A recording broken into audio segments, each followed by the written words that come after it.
It's Jimmy. It's Jimmy. Hi, Jim. Hey, Jay, how's it going?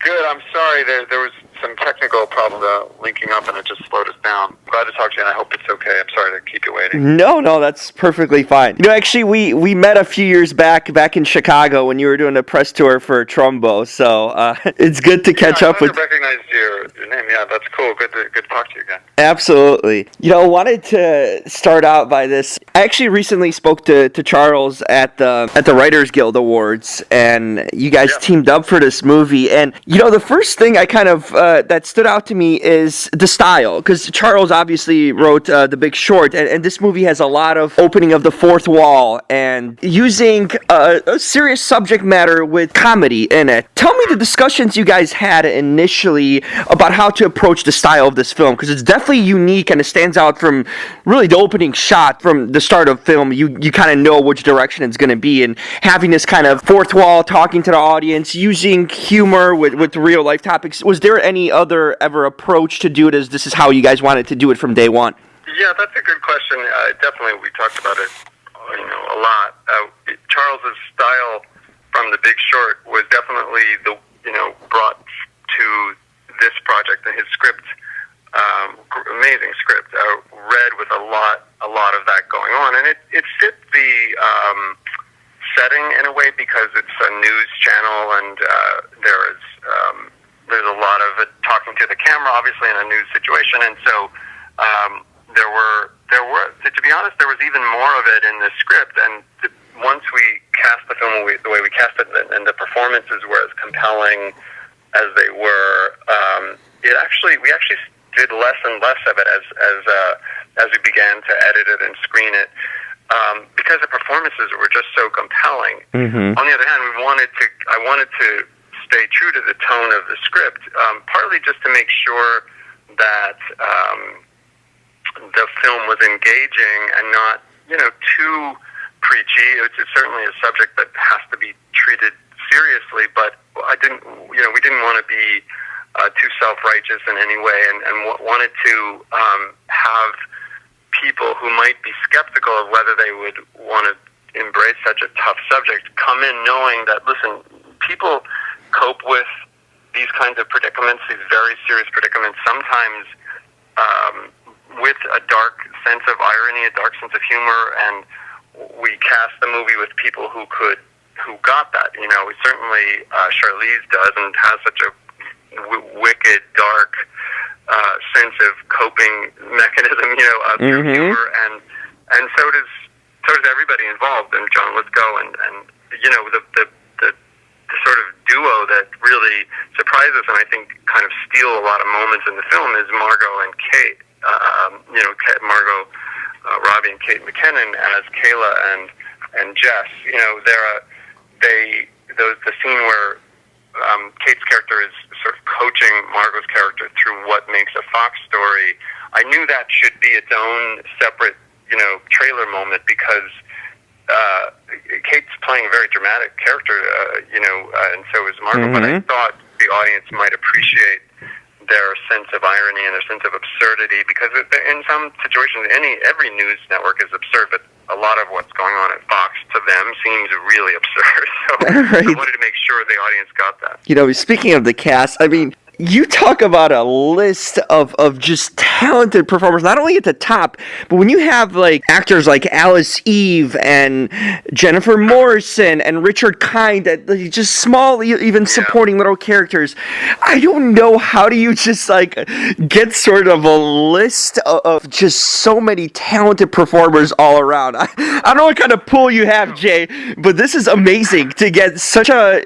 I mean, you talk about a well-rounded cast. This is from top to bottom, literally. I appreciate that. I mean, it's really the script, and then once you have Charlize jumped in she was on it when it came to me, and then we got Margot right away and Nicole. I mean, once you have that kind of chemistry and package, people want to be part of it. And I don't look at it so much as kind of creating a sort of boffo lineup of known people. It's more about just I want the very best actor in every situation, every single moment, even the small moments. You know, the Alana Eubank moment as Judge Jeanine Pirro, certainly, you know, the Richard Kind moment, or Alice Eve just like pops up in that dressing room. I mean, I wanted that to be compelling, and every second in a story like this, I try to make as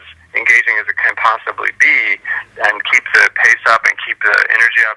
And to do that for me is just get the best cast. It's all I start every morning script and cast. I gotta get the script right first, you know, with Charles, make sure that I'm honoring the script that in that day's shoot, but I also have to make sure that I have the very best actors and that we're in as tight a sync as we can possibly be in how we're approaching it. And so I just try to get, you know, the best people, and that ends up because the really great people wanted to be part of this kind of a story. I mean, this issue and this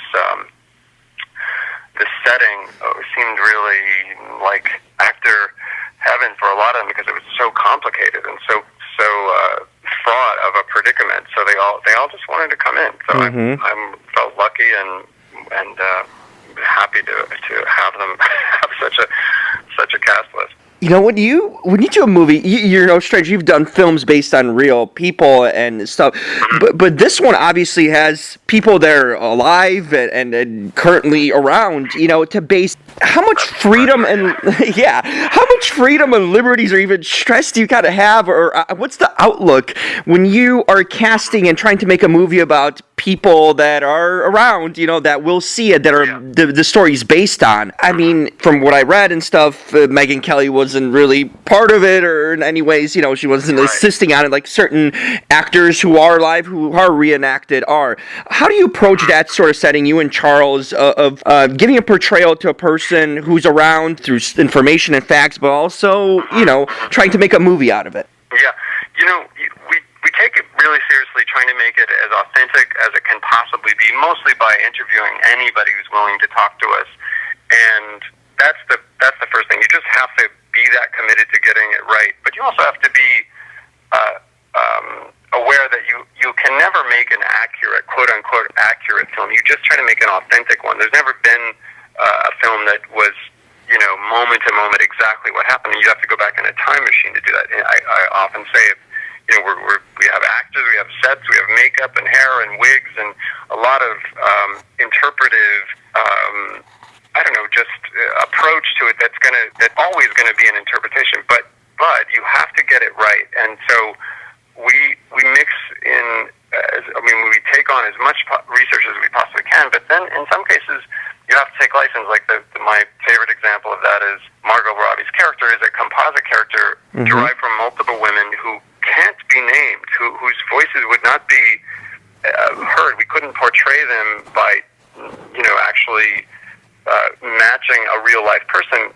So what do you do to get those young women who were being harassed by Roger Ailes late in his career, who either didn't feel like they could come forward and sort of make a claim and sue and settle, or they did come and settle, made a claim and settled out, but had to sign an NDA.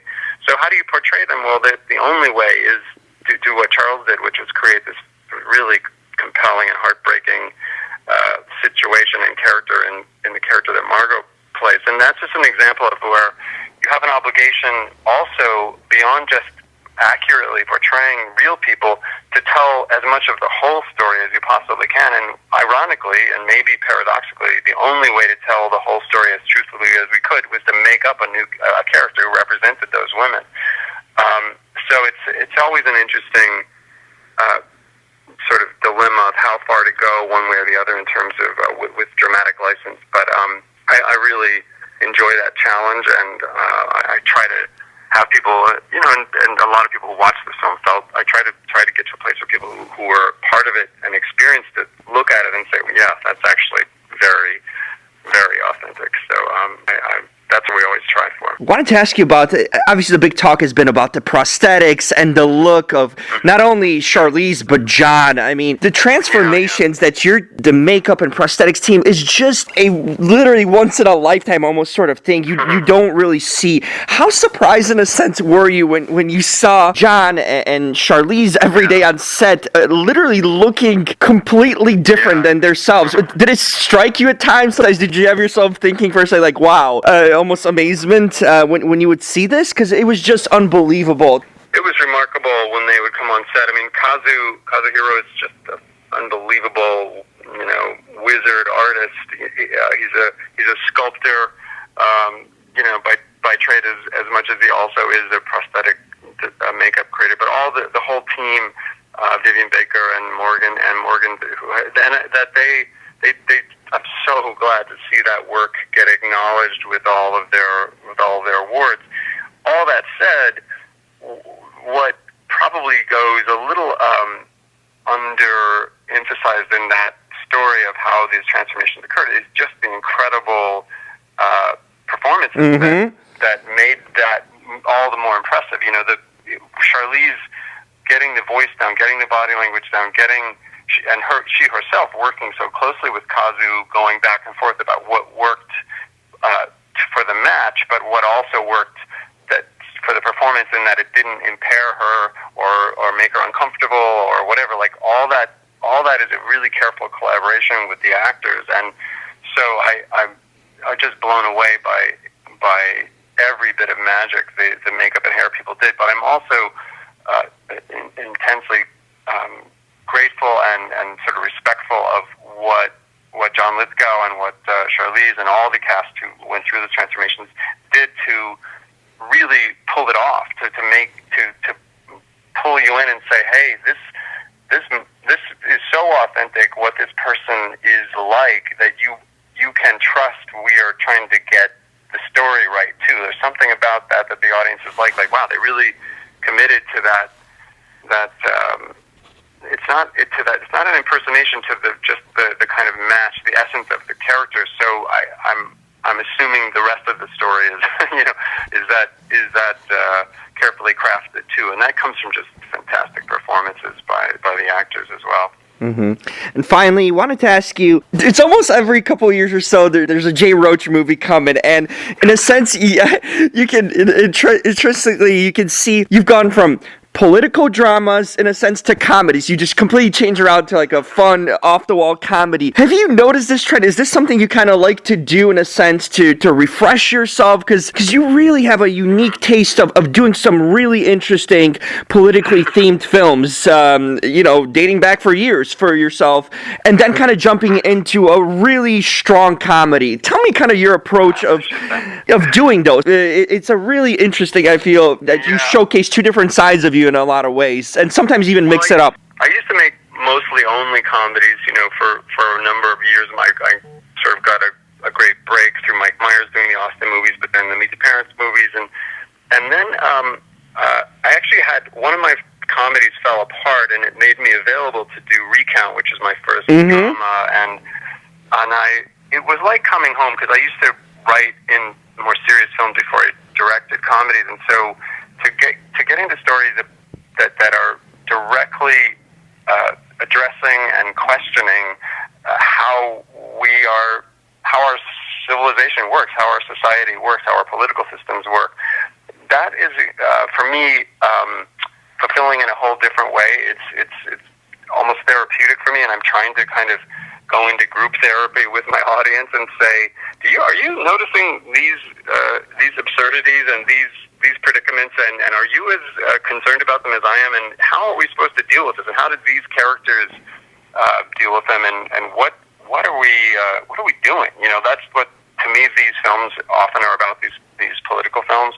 But I even in the comedies, they often address themes that I care about as well. Love versus fear, and love versus negative paranoia kinds of things are all through Austin Powers. Austin's approach to the world versus Dr. Evil's, and even Ben Stiller's versus Jack Burns. Robert De Niro's character in Meet the Parents, and certainly in The Campaign, which I did with Will and Zach. I'm still, even when I'm trying trying to do comedy, I'm still kind of obsessively poking around about issues I care about. What I look for now is kind of not defined by the genre. It's just defined by what's the best story that I think I could find great actors to team up with, great writers, and that may be comedy. It may be my favorite thing is to find that I have a blast. I had a blast on the campaign. If I could do a Dr. Strangelove or Election is one of my favorite comedies that Alexander Payne did. Those kinds of stories that are darkly funny, but are also about the issues we all might want to ask more questions about. That's kind of always the guiding principle for me. That's fantastic. Thank you for your time talking to me on a Saturday. I highly encourage everyone checking out the Bombshell special features. I was stuck watching them all night and just couldn't get away from them because there's so much good content on it. But just appreciate you taking time. If you ever have any free time, I have so many more questions I'd love to get into you to do a podcast or something. I'd love to potentially arrange that. Definitely do that. Perfect.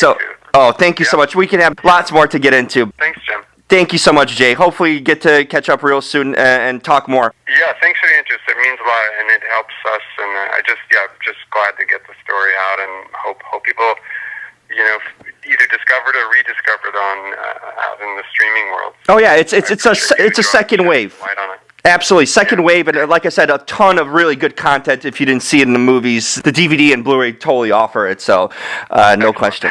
Excellent. All right, talk soon then. Take care, man. You too. Bye, Jay.